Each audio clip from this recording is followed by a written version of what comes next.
오늘도 이신근TV에 오신 여러분을 뜨겁게 환영합니다. 반갑습니다. 고맙습니다. 이신근의 책 읽기, 제가 쓴 책 예수의 정체와 의미 35번째입니다. 10장 떨어져 죽은 미랄 예수. 3. 예수의 죽음에 대한 전통적 해석과 문제점. 예수가 자신의 죽음을 예견하고 수용했다면 자신의 죽음에 구원론적인 의미를 부여했는가 여부도 신학적으로 중요한 질문이 아닐 수 없다. 예수의 죽음의 구원론적인 의미는 예수 자신이 스스로 부여한 것인가 아니면 초대교회가 부여한 것인가. 오늘도 이 질문에 대한 대답은 계속되고 있고 신학자들은 아마도 완전한 합의에 결코 도달할 수 없을지 모른다. 다만 우리는 다음과 같은 점을 진지하게 고려해야 한다. 하나님의 나라를 선포하고 선취하는 가운데서 모든 억압 세력으로부터 인간을 해방하기 위해 활동했던 예수가 어떻게 아무런 의미도 없이 허무하게 죽을 수 있겠는가? 민중에게 민중의 언어로 하나님의 나라를 매우 친근하고 쉽게 설명한 예수가 자신의 죽음에 관해서는 아무런 의미도 부여하지 않고 무조건 죽음 속으로 뛰어든다는 것은 그의 삶의 전체적인 모습과 전혀 어울리지 않는다. 예수의 삶이 온갖 죄악의 사슬에 얽매인 인간을 해방하기 위한 섬김의 삶이었다면 하물며 그의 죽음은 얼마나 더 큰 구원을 위한 섬김의 행동이었겠는가. 비록 예수가 자신의 죽음에 관해 의미 있는 설명을 전혀 하지 않았더라도 예수는 제자들이 자신의 죽음을 의미 있게 설명할 수 있을 것을 기대할 수 있었을 것이다. 예수의 죽음이 우연한 사건이 아니라 그의 삶의 필연적인 결과라면 그의 죽음은 바로 그의 삶의 빛 아래서 충분히 설명될 수 있다. 예수의 삶이 구원을 가져오는 활동이었다면 그의 죽음도 마찬가지로 의미 있는 구원의 활동이었다고 해석될 수 있다. 그러나 예수의 죽음은 그의 삶의 빛 아래서 단지 과거로부터 해석될 뿐만 아니라 그의 부활의 빛 아래서 미래로부터도 해석되었다. 그의 부활이 인류에게 새로운 구원의 미래를 열어주는 사건이었다면 그의 죽음도 그러한 구원을 성취하기 위한 의미 있는 사건이었다고 해석될 수 있었다. 그렇다면 초대교회에서 예수의 죽음은 어떻게 해석되었는가? 처음에 예수의 죽음은 아무런 구원론적인 의미가 없는 사건, 곧 성경대로 하나님에 의해 필연적으로 일어난 사건으로 이해되거나 의인의 고난이나 예언자의 운명이나 다른 사람들을 위한 모범적인 헌신으로 이해되었다. 그러나 초대교회는 점차로 예수의 죽음의 구원론적인 의미를 당대에 친숙한 표상들을 통해 매우 다양하게 설명하고 해석하기 시작했다. 특히 구약성서의 여러 전승, 곧 지혜 전승과 종말론적 묵시문학적 전승, 특히 이사야 53장에 고난을 받는 하나님의 종의 전승은 예수의 죽음을 해석하는 중요한 단서로서 도움을 주었을 것이다. 그리하여 예수의 죽음은 많은 사람들을 위한 죽음, 우리의 죄를 위한 죽음으로 선포되기에 이르렀다. 그렇다면 초대교회는 예수가 왜 그리고 어떤 의미로 죽었다고 믿었는가? 예수는 희생양으로서 개혁의 희생 제물로서 속전으로서 죽었고 채무정서로부터 해방하기 위해 죽었으며 화해를 위해 죽었다. 이처럼 초대교회는 현대인에게는 매우 낯설지만 당대에는 매우 친숙했던 여러 가지 표상을 빌려와서 예수의 죽음의 구원론적인 의미를 설명했다. 그리고 교회의 긴 역사 속에서도 예수의 죽음에 대한 다양한 해석들이 제시되었다. 그럼에도 불구하고 지금까지 가장 폭넓은 지지를 받아왔고 가장 강력한 영향을 끼쳐온 이론은 바로 라틴적 유형이라고 할 수 있다. 이 이론은 테르탈리오누스, 키프리아누스, 아고스티누스를 거쳐서 안실렘에게 이르러 매우 정교한 이론으로 다듬어졌고 종교 개혁자들과 현대 신학자들, 예컨대 바르트와 브루너에게 이르기까지 폭넓은 지지를 받았다. 바르트는 십자가에서 일어난 그리스도의 속죄의 신학적인 필연성을 항상 강조한다. 예수 그리스도는 종으로서 주님이다. 인간의 형제가 되기 위해, 범죄자 옆에 서기 위해, 그래서 그 대신에 자기 자신을 심판함으로써 그를 심판하기 위해 자신을 비우고 나시는 행위 속에서 영원한 아들 그리스도는 자신의 영원한 아버지에게 순종하였다.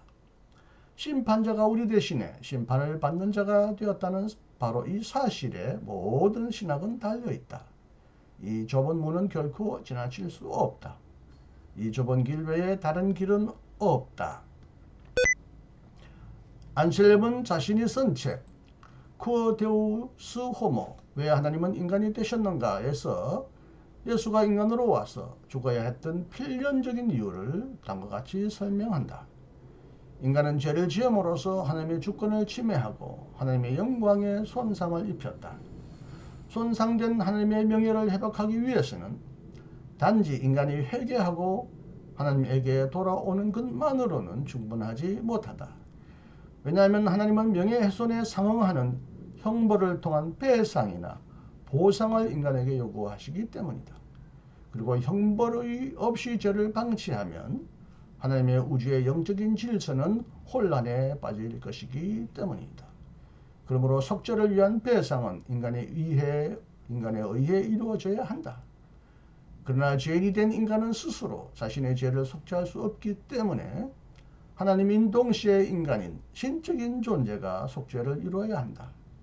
그러므로 하나님이 그리스도 안에서 인간이 되어서 죽기까지 복종함으로써 인간이 범한 죄책을 대신 담당하고 하나님의 명예와 영광을 회복하고 하나님에게 만족을 주었고 이로써 인간의 구속을 가져왔다. 라틴 교회의 특징을 가장 분명히 반영하고 있는 안셀렘의 속죄론은 하나님의 사랑과 하나님의 정의가 어떻게 화해할 수 있는가를 합리적으로 설명하려고 노력한다.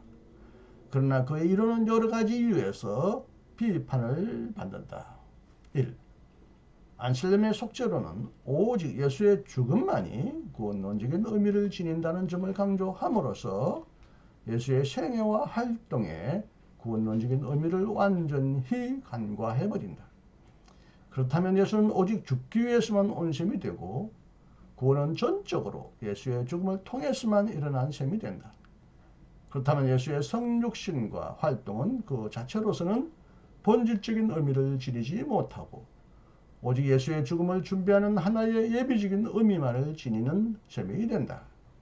그리고 예수의 부활도 본질적으로는 오직 예수의 죽음의 정당성을 확증하는 2차적인 의미만을 지닌 셈이 되고 예수의 재림도 십자가에서 완성된 구원을 인간이 믿음으로 받아들였는지를 판단하는 추가적인 의미만을 지니는 셈이 된다. 예수의 부활과 재림은 예수의 죽음보다 질적으로 더 낫거나 새로운 구원을 가져오지 못한다. 이로써 구원은 죄의 용서, 사죄라는 차원으로 협소하게 제한되어 버리며 이로써 예수가 선포하고 선취한 구원의 포괄적인 차원은 완전히 배제되어 버린다. 2. 안셀렘의 이론은 하나님과 인간의 법적인 질서의 지속성을 매우 강조한다. 하나님의 명예와 영광을 보존하기 위해 우주의 질서와 법적인 안정은 반드시 보존되어야 하며 이를 깨뜨린 죄인은 반드시 형벌을 받거나 충분한 보상을 제공해야 한다.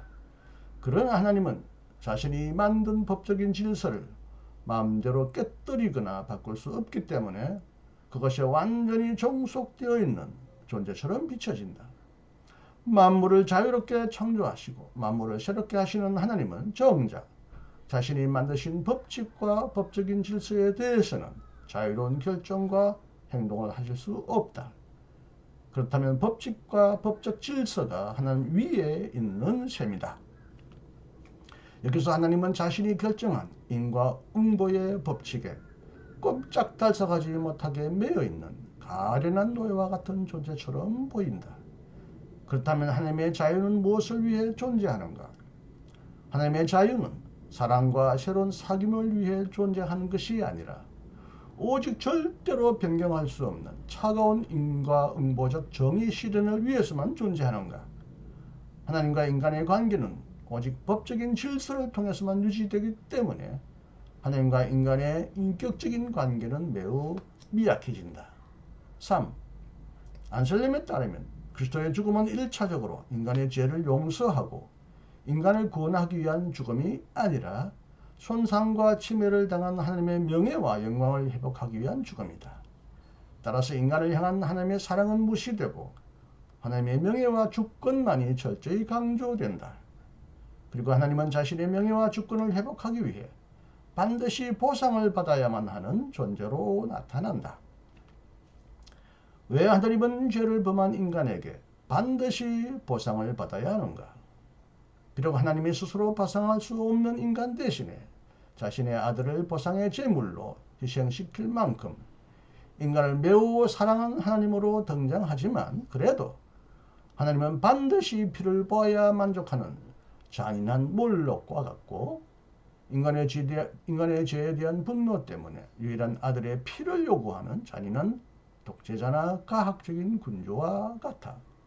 그러므로 니체는 하나님의 사죄를 위해 자신의 아들을 희생제물로 주었다. 갑자기 복음이 사라졌다. 죄인의 잘못을 위한 무고한 자의 희생이라는 역겹고 야만적인 형태 속에서 소름이 끼치는 이교도라고 비판했고 블로흐도 이러한 희생제물의 표상을 무시무시한 사탄의 법으로 비난하고 여기에 전제된 하나님 이해를 야만적인 하나님의 표상의 전락이라고 비난했다. 4. 많은 사람들은 예수의 죽음을 구약 성서의 희생제사에 비추어 해석한다. 그러나 제사를 드리는 사람은 동물을 오랫동안 끔찍하게 고통스럽게 만들어야 한다고 생각하지 않았고 동물이 사람 대신에 죽는다고 생각하지 않았으며 하나님이 죄에 대한 형벌로서 죽어야 마땅한 자신이 대신에 더 살된 동물을 보상이나 대리적인 만족으로 받을 것이라고 생각하지 않았다. 그리고 율법에 따르면 죽음의 죄는 결코 희생제물로 대속할 수 있는 것이 아니었고 가난한 자들은 짐승 대신 곡식을 희생제물로 드릴 수도 있었다.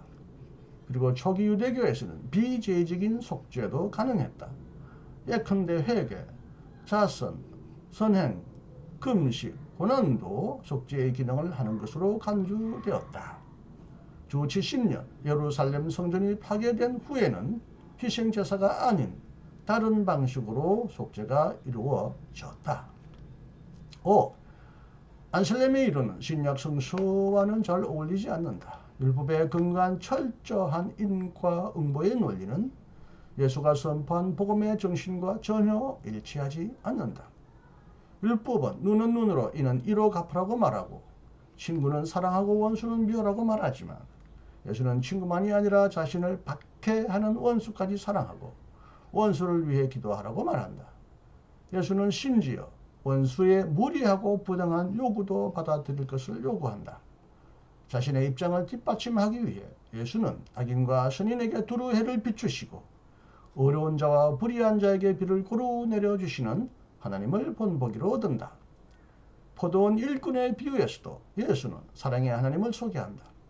포도원 주인은 일꾼들에게 그들이 일한 만큼 품삯을 주기보다는 그들에게 필요한 만큼 품삯을 준다. 탕자의 비유를 통해 계시되는 하나님도 계산적이고 권위적이고 가학적인 하나님이 아니라 무한히 자비로우시고 너그러우신 사랑의 하나님이다. 탕감을 받은 종에 관한 이야기에서 종의 주인은 아무런 대가와 아무런 보상도 없이 종의 큰 빚을 탕감한다. 이를 통해 예수는 제자들에게도 조건 없이 너그러운 용서를 가르친다. 예수도 죄의 용서를 선포할 때마다 그 어떤 형벌이나 포상을 요구하지 않았고 죄인들을 조건 없이 사랑했으며 자신을 죽인 악인도 너그럽게 용서했다. 6. 아직 태어나지도 않고 아직 죄도 지은 적이 없는 수많은 인간을 위해 2000년 전에 살았던 예수가 어떻게 대신 속죄 행위를 할 수 있는가? 우리와 무관하게 우리와 직접적인 관계도 없이 어떻게 예수가 우리를 대신하여 속죄 행위를 할 수 있는가? 예수가 모든 인간을 위해 객관적으로 속죄를 완성했다면 인간이 어려워지는 일은 하나님이 예수의 속죄 공로를 인간에게 전가하는 2차적인 행위가 된다. 그러므로 예수와 인간들 사이에는 직접적인 관계가 형성되지 않는다. 성화도 앞에 두 행위와 아무런 유기적인 관계가 없다. 7. 속죄 행위가 우리의 참여가 없이 객관적으로 실현되었다면 모든 인간이 믿음의 여부와 상관없이 구원을 받은 셈이 된다. 예수는 모든 인간을 대신하여 속죄를 치렀고 하나님에게 충분한 보상과 만족을 드렸기 때문에 인간을 향한 하나님의 진노는 이제 지나간 셈이다. 예수가 단 한 번 영원히 치른 속죄 행위는 인간의 믿음과 상관없이 모든 인간에게 유효하다. 그러므로 인간이 예수의 속죄 행위를 믿든 안 믿든 객관적으로 일어난 속죄 행위에는 아무런 변화가 없다. 따라서 이러한 구원 이해는 구원을 위한 인간의 참여와 헌신을 완전히 배제해버린다. 이것은 보네퍼가 비판한 대로 값싼 은혜로 변질되기 쉬우며 완전한 가짜 은혜로 드러난다. 왜냐하면 예수가 명령한 길 곧 순종하고 실천하며 예수를 뒤따르는 제자의 길이 여기서는 완전히 빛을 잃어버리고 말기 때문이다. 네, 저의 책 예수의 정체와 의미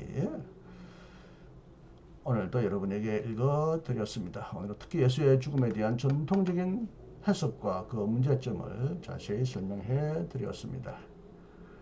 다음 시간도 계속 이어집니다. 함께 만나기를 기대하겠습니다. 안녕히 계십시오. 이신근이었습니다.